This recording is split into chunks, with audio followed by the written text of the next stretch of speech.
guys, my name's Kevin and welcome to Let's Play the Blues for Baritone. So in this lesson, we're going to check out the 12-bar blues in a major key, the key of G. I'm going to teach you the chords, the blues format, a strumming pattern, and we're going to spend a bunch of time playing the blues together. So get your baritone tuned up and let's get to it.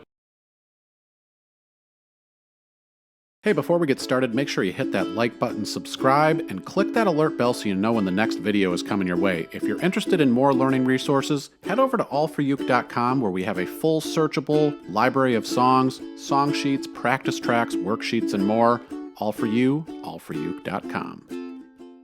All right, so for the blues, all you need is 3 chords. And those 3 chords are going to be in the key of G. So the first chord that we have is G7. So we use our index finger here on the E string of the 1st fret. It sounds like this. Our second chord that we're going to use is a C7 chord. So to play C7, we're going to put our middle finger here on the D string, 2nd fret, our ring finger on the G string of the 3rd fret, and our index on the B string of the 1st fret, and that sounds like this. Really want to make sure you're on your fingertips for this one. Now you're using a 3-finger chord. And then we move down to a D7 chord, which sounds like this, and we are playing that with our middle finger on the G string, 2nd fret, index on the B string of the 1st fret, and ring finger on the E string of the 2nd fret. So memorize those 3 chords. G7, C7, and D7, and you can play the blues. So now that we have our chords for the blues, let's talk about the formula that we're going to use for the blues. So the format that the blues usually follows is a 12-bar form.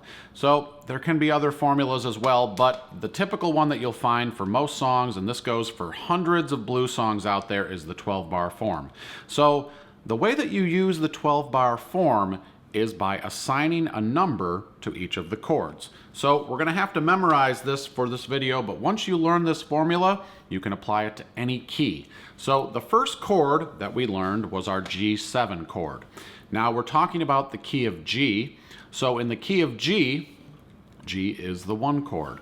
So the first chord we have here is G7. So that would be called our 1 chord. So anytime I talk about the 1 chord in this video, I'm referring to this G7.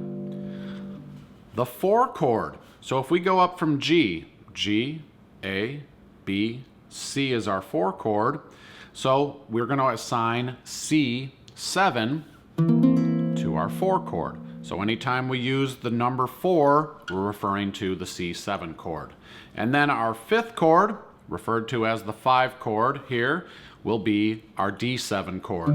So if you go up from G, G, A, B, C, D, you have your 5 chord. So pretty simple to understand that you have the 1, 4, and 5 chord. Now the 12-bar form is how they mix up those numbers to turn it into a blues progression. So now that we understand the 1, 4, and 5 chord, let's talk a little bit about the blues formula and kind of go through it line by line for the 12-bar blues. All right, so now that we've assigned our numericals to the chords, let's put this into the blues formula. So as you can see below here, we've placed the 12-bar blues formula. And that formula is each going to be assigned to a chord.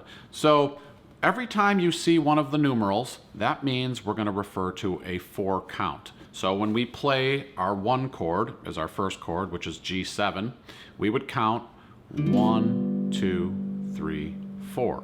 Now, we'll be doing a strumming pattern when we actually do this, but for this exercise here, we're just going to do single strum so we can really get our hands on this formula. So our first chord is the 1 chord, which is G7. And then we go to our 4 chord, which is C7, for a 4 count. And then we go back to our G7 chord for 2 4 counts. 1, 2, 3, 4, 2, 2, 3, 4. So those are the first 4 bars of the 12-bar blues. Our second 4 bars start with a 4 chord, which we go to our C7 chord. And we play that twice. And then we move back to our 1 chord, and we play that twice. 2, 3, 4, 2, 2, 3, 4. So now we're through 8 bars, and our last 4 bars we move to the 5 chord to start. 1, 2, 3, 4. 4 chord, 2, 3, 4, and then 1 chord, 2, 3, 4, and we end with our 5 chord, 2, 3, 4. So let's just walk through this now one time with single strums. I'll just count as we go, and you'll see the numbers highlighted below as we walk through the form here. I'm just using my thumb to kind of lightly strum down through this just so I can really feel the form here. So here we go. 1, 2, 3, 4. 1, 2, 3, 4. 4, 2, 3, 4. 1, 2, 3, 4. 1, 2, 3, 4. 4, 2, 3, 4. 4, 2, 3, 4. 1, 2, 3, 4. 1, 2, 3, 4. 5, 2, 3, 4. 4, 2, 3, 4. 1, 2, 3, 4. 5, 2, 3, 4.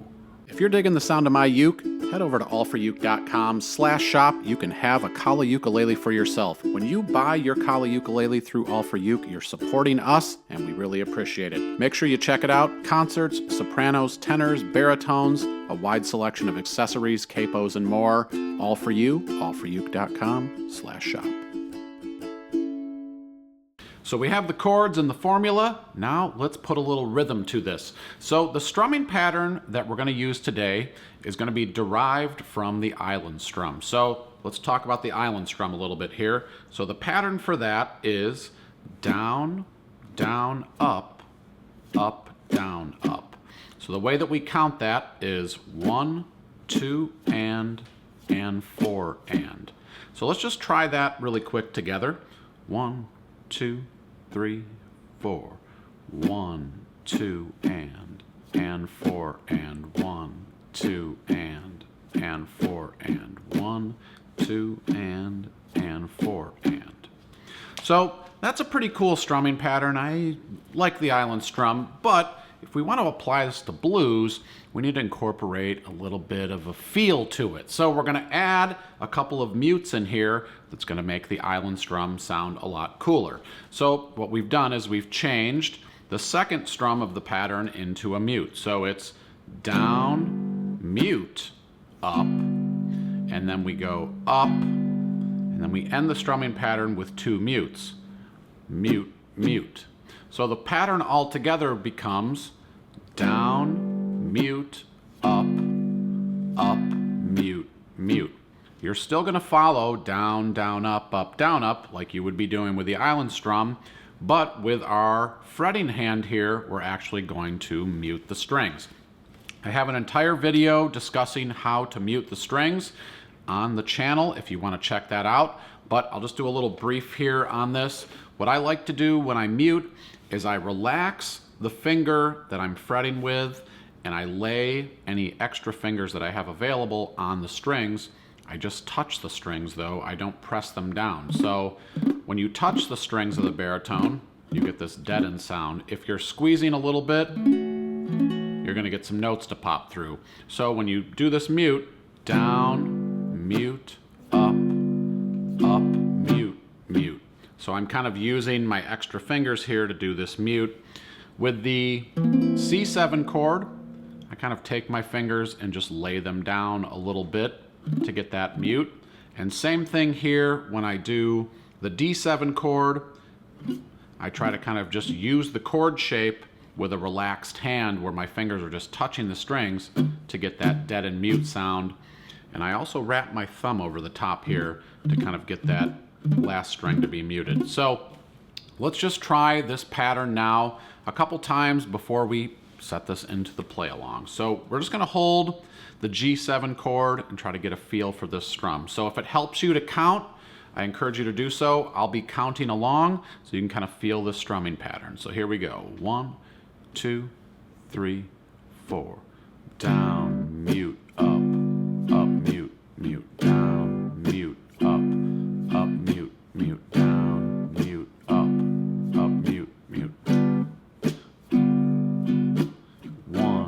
2, and 4, and 1, 2, and 4, and. All right, so now I hope you're ready. We're gonna play the blues together. So follow along on the form. We're gonna use the strumming pattern. So for every chord that you see, or number, you're gonna play the strumming pattern 1 time. Here we go. Starting on the 1 chord, I'm gonna go in with a 4 count. We're just gonna do this nice and slow so that you have a chance to really work through the blues form here. So here we go. 1, 2, 3, 4. 1, 2, and 4, and 4, 2, and 1, 2, and 4, and 1, 2, and 4, and 4, 2, and 4, 2, and back to 1, 2, and 4, and 1, 2, and 5, 2, 4, back to 1, to the 5. All right, so now we're gonna do one with the metronome. So I'm gonna set the metronome to 100 beats per minute. This is gonna be a great exercise for you guys to really work on your timing. So when the metronome starts, I'll do a little count in, and we're gonna go through this blues progression a couple of times. Rewind this, do this as many times as you need. This is the best way to practice the blues, is playing with somebody else and really kind of working on your timing going through these chords. So, without further ado, welcome the metronome. 1, 2, 3, 4, 1, and 4, and 1, 2, and 4, and 1, 2, 4, 1, 2, 3, to the 4, 2, 3, 4. 2, 3, back to 1, 2, 3, 4, 1, 2, 3, to the 5, and back to 4, and to the 1, and to the 5. Let's do it again. Back to 1, 2, 3, 4, 4, 2, 3, 4, 1, 2, 3, to the 4. We're playing some blues on the baritone. Back to 1. Last time through the 5, and the 4, and the 1, and the 5, then we end on the 1. Well, I hope you guys had fun learning the blues with me. I really appreciate you hanging out here today. The baritone is a great place to play the blues. And in the next video, we're gonna go over some more cool elements to the blues, so make sure you come back for day 2 of our Let's Play Blues on Baritone series. Let me know, where are you playing your baritone around the world, and what are some of your favorite blues artists out there? So maybe we could put together a baritone blues video for you. My name's Kevin. Thank you guys so much for watching. Please comment below, and I'll see you next time. Let's get carried away.